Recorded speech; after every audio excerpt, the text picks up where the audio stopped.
Hello दोस्तों, जिंदगी multiply में आप सभी का दिल, दिमाग, गुर्दे, फेफड़े सभी से स्वागत है। अगर आप भी भीड़ से निकलकर अपनी जिंदगी के मल्टीप्लायर बनना चाहते हैं तो जुड़े रहिए हमारे साथ, क्योंकि हम यहाँ बातें करेंगे जिंदगी में आगे बढ़ने की और सक्सेसफुल बनने। तो चलिए वीडियो शुरू करते हैं। उससे पहले हर यूट्यूबर की तरह समझ तो गए होंगे आप, तो देर किस बात की, चैनल को सब्सक्राइब कीजिए और हो जाइए शामिल भविष्य के घर में छिपे 1 मिलियन सब्सक्राइबर्स की फैमिली में। अगर आप जानना चाहते हैं कि कैसे कोई भी व्यक्ति सफलता के उच्चतम स्तर तक जा सकता है, कैसे माइक्रोसॉफ्ट के को-फाउंडर बिल गेट्स ने इतनी संपत्ति हासिल की, कैसे बीटल्स मानव इतिहास में सबसे सफल संगीतकारों में से एक बन गए, कैसे जोसेफ फ्लोम ने स्केडल, आर्प्स, स्लेट इन सबको दुनिया के सबसे सफल लॉ फर्मों में से एक बनाया। अगर आप भी इन चीज़ों के बारे में जानने के लिए एक्साइटेड हैं तो बने रहिए हमारे साथ और इस वीडियो को अंत तक जरूर देखिए। सिर्फ समरी सुनने से सक्सेस नहीं आएगी, अपना रोड मैप बनाइए और शुरू कीजिए उस रोड मैप पर काम करना। आज की बुक समरी है मैल्कम ग्लैडवेल की लिखी पुस्तक outliers, the story of success. Author की यह बुक द न्यूयॉर्क टाइम्स और द ग्लोब एंड मेल के लिए बेस्ट सेलर सूची में लगातार 11 सप्ताह तक 1 नंबर पर रही है। इस बुक में ऑथर एक प्रचलित धारणा को तोड़ने का काम करते हैं कि सफलता केवल हार्ड वर्क से मिलती है। ऑथर कहते हैं कि हार्ड वर्क से ही अगर सक्सेस मिलती तो हार्ड वर्क सभी लोग करते हैं और सभी को सक्सेस होना चाहिए था। ऑथर कहते हैं कि मैं रैग टू रिच के थॉट को नहीं मानता। ऐसा कभी नहीं होता कि कोई ये कहे कि मैं पहले बहुत गरीब था, अब मैं बहुत अमीर हो गया। ऑथर कहते हैं कि अमीर बनना इतना आसान नहीं होता है, उसकी अमीर बनने की जर्नी को देखना होगा। उससे कितनी अपॉर्चुनिटी मिली होगी, वो कितनी बार फेल हुआ होगा, उसे कितना कुछ विरासत में मिला होगा, उसने 10,000 घंटे तक सफल प्रैक्टिस की होगी, तब जाकर वो सफल हुआ होगा। ऑथर इस बुक में सफल होने के लिए इन्हीं 3 बातों पर ध्यान देने को कहते हैं। आगे बढ़ने से पहले हम ये जान लेते हैं कि ये आउटलायर्स होते कौन हैं। मैल्कम बताते हैं कि आउटलायर्स भीड़ का हिस्सा नहीं होते हैं, वो भीड़ को फॉलो नहीं करते हैं। वे लोग दूसरों से डिटैच्ड होते हैं और खुद को दूसरों से अलग समझते हैं। ऐसे लोग ही आउटलायर्स कहलाते हैं। ऑथर इस बुक को अलग अलग सेक्शन में बांटते हैं। फर्स्ट सेक्शन है नोट जस्ट एबिलिटी। इसमें मैल्कम कहते हैं कि आपकी एबिलिटी ही आपको सक्सेस नहीं दिला सकती है।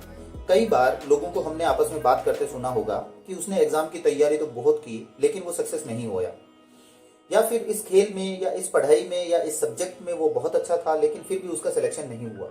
तो इस प्रकार सारे कारणों को देखकर मैल्कम ने ये बुक लिखी जो बताती है कि सक्सेस को वास्तव में पाया कैसे जा सकता है।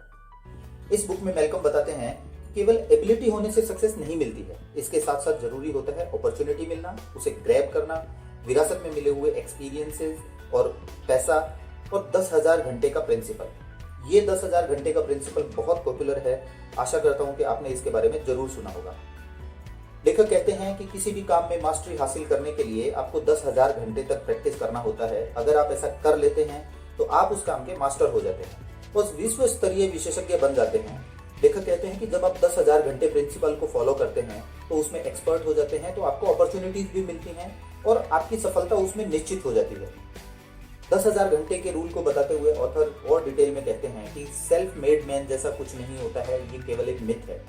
अगर आप किसी काम में मास्टर बनना चाहते हैं, अगर आप उसमें सक्सेस होना चाहते हैं, तो आपको 10,000 घंटे उस काम को डेडिकेट करने पड़ेंगे, तब आपको उसमें सक्सेस होने से कोई नहीं रोक सकता। अगर 10,000 घंटे सक्सेस के लिए आपको चाहिए, लेगेसी चाहिए, अपॉर्चुनिटी को भी हमेशा ध्यान में रखना होगा।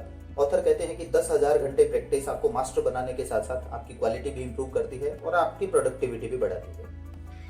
मैल्कम कहते हैं कि कोई भी जन्मजात जीनियस नहीं होता है, सब में क्वालिटीज होती हैं, जरूरत होती है उसे इंप्रूव करने की। इंप्रूव करने के लिए आपको मिले अपॉर्चुनिटीज बहुत इंपॉर्टेंट होते हैं। आपको ये इंश्योर करना होगा कि आप जीनियस होने के लिए, आपको सक्सेस होने के लिए आपको 10,000 घंटे रूल को पैशनेटली फॉलो करना पड़ेगा। इस बात को ऑथर बिल गेट्स के एग्जाम्पल से समझाने की कोशिश कर रहे हैं कि कैसे बिल गेट्स केवल एबिलिटी से ही सफल नहीं हुए, उन्हें अपॉर्चुनिटीज मिली। ऑथर लिखते हैं कि बिल गेट्स को कंप्यूटर पर प्रैक्टिस करने के लिए काफी समय मिला। सबसे पहले गेट्स का एडमिशन लेक साइड स्कूल में हुआ, जहां पर गेट्स ने खूब प्रैक्टिस की। उसके बाद जब वो हायर एजुकेशन के लिए यूनिवर्सिटी गए, वहां पर उन्हें टाइम और टीचर दोनों मिले। इतनी सारी प्रैक्टिस के बाद बिल गेट्स माइक्रोसॉफ्ट बनाने में कामयाब हुए। अब लोगों को गेट्स की सफलता ही दिखाई देती है, लेकिन उन्हें जो अवसर मिले, उन्होंने जो प्रैक्टिस की, उसके बारे में कोई बात नहीं करता। ऑथर लिखते हैं कि अमेरिका के बहुत से सक्सेसफुल लोगों ने 10,000 घंटे के रूल को फॉलो किया है और उसमें सक्सेस हुए हैं। इनमें famous computer engineer Bill Joy, famous band Beatles और गेट्स जैसे लोग शामिल हैं जिन्होंने 10,000 घंटे के रूल पर चलकर सक्सेस को हासिल किया। आगे Malcolm relative age and cumulative advantage के रूल के बारे में बताते हैं। इसमें कनाडा की यूथ हॉकी लीग का एग्जाम्पल देते हुए ऑथर लिखते हैं कि हॉकी टीम में शामिल होने के लिए किसी भी व्यक्ति को 1 जनवरी तक एक पर्टिकुलर एज का होना जरूरी है। जैसे अगर कोई 1 जनवरी 2022 को या उससे पहले 18 साल का हो जाएगा तो वो इस लीग में खेल पाएगा। अब अगर कोई खिलाड़ी दिसंबर 2021 में 18 साल का हुआ और दूसरा खिलाड़ी जनवरी 2021 में 18 साल का हुआ, तो ऑब्वियस बात है कि जो जनवरी 2021 में 18 साल का हुआ है उसके पास 11 महीने का ज्यादा एक्सपीरियंस है उसकी बजाय जो दिसंबर 2021 में 18 साल का होने वाला है। इस टीम का एग्जांपल मेलकम इसलिए भी देते हैं कि कैनेडियन हॉकी लीग के खिलाड़ी जो सक्सेसफुल होते हैं वो जनवरी से मार्च के बीच पैदा होते हैं, क्योंकि उनके पास मार्च के बाद पैदा होने वाले खिलाड़ियों की तुलना में ज्यादा एक्सपीरियंस होता है। इसलिए कैनेडियन हॉकी लीग में देखा गया है कि जिन खिलाड़ियों की age first half the year में आती है, but date first half the year में आती है, वो ज्यादा सक्सेसफुल होते हैं और उन्हें टीम में प्रेफरेंस दिया जाता है। आगे ऑथर बताते हैं लेगेसी यानी विरासत की बात। ऑथर बताते हैं कि विरासत में मिले हुए गुण, आदतें, पैसा आदि सक्सेस पर प्रभाव डालते हैं। हम जिस फैमिली बैकग्राउंड से आते हैं उसका प्रभाव हमारी सक्सेस पर होता है। जैसे अगर कोई बच्चा अमीर फैमिली में पैदा होता है तो उसे अच्छी एजुकेशन और नॉलेज मिल सकता है और अच्छी अपॉर्चुनिटीज भी उसे हासिल हो सकती हैं। जब लेगेसी में मिले चांसेस से वो सक्सेस हो सकता है, लेकिन उसे अपॉर्चुनिटी को ग्रैब करना पड़ेगा। 10,000 घंटे का रूल फॉलो करना पड़ेगा। यहाँ पर लेखक कहते हैं कि जैसे सक्सेस होने के लिए अपॉर्चुनिटी और 10,000 घंटे प्रैक्टिस रूल इंपॉर्टेंट है, उतना ही इंपॉर्टेंट है विरासत में मिलने वाली चीजों का। तो अभी तक अगर आपने अपने बच्चों के लिए विरासत में कुछ भी देने का प्लान नहीं किया है तो 10,000 घंटे रूल को फॉलो करके आज से ही प्रैक्टिस शुरू कर दीजिए। आगे ऑथर बताते हैं कल्चरल कॉन्टेक्स्ट की इंपॉर्टेंस। लेखक बताते हैं कि हम जहां से आते हैं हमारी सक्सेस में उसका बहुत महत्वपूर्ण रोल होता है। एशिया में मैथमेटिशियन बहुत अच्छे होते हैं और एशिया में राइस फार्मर भी बहुत अच्छे होते हैं। वो राइस फार्मिंग बहुत अच्छे से करते हैं। राइस फार्मिंग सबसे मुश्किल काम है, उसमें प्रिसीजन, कोऑर्डिनेशन और पेशेंस चाहिए होता है, वो भी मैथ में भी चाहिए होता है। एशिया के लोग बहुत कंसंट्रेशन वाले होते हैं, इसलिए एशिया में मैथमेटिशियन भी बहुत अच्छे होते हैं।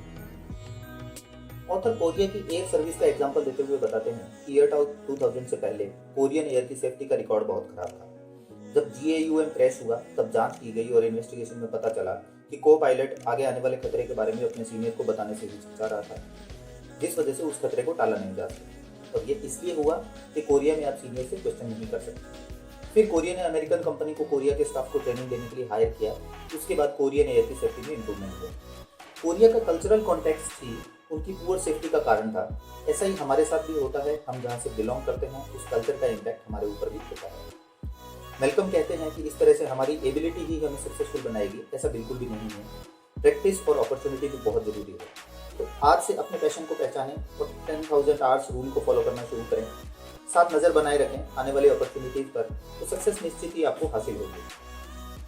दोस्तों, आशा करता हूँ कि ये बुक समरी आपको पसंद आई होगी और ये अवश्य ही आपको अपने जीवन में पॉजिटिव थिंकिंग और पॉजिटिव विचारों को बढ़ाने में हेल्प करेगी। तो अगर आपको ये वीडियो पसंद आया हो तो लाइक करें, क्योंकि एक लाइक इस वक्त हमारे लिए ऑक्सीजन का काम करेगा। साथ ही गुजारिश है कि आपके ही अपने इस चैनल को सब्सक्राइब कर लें, बेल आइकन को दबा दें ताकि हमारी आने वाली वीडियोस का नोटिफिकेशन आपको मिलता रहे। अगर आपको लगता है कि ये वीडियो आपके किसी दोस्त या जानने वाले को पॉजिटिव थिंकिंग और हैप्पी लाइफ में हेल्प कर सकती है तो इसे अभी शेयर करें। स्वस्थ रहें, मस्त रहें, खुश रहें।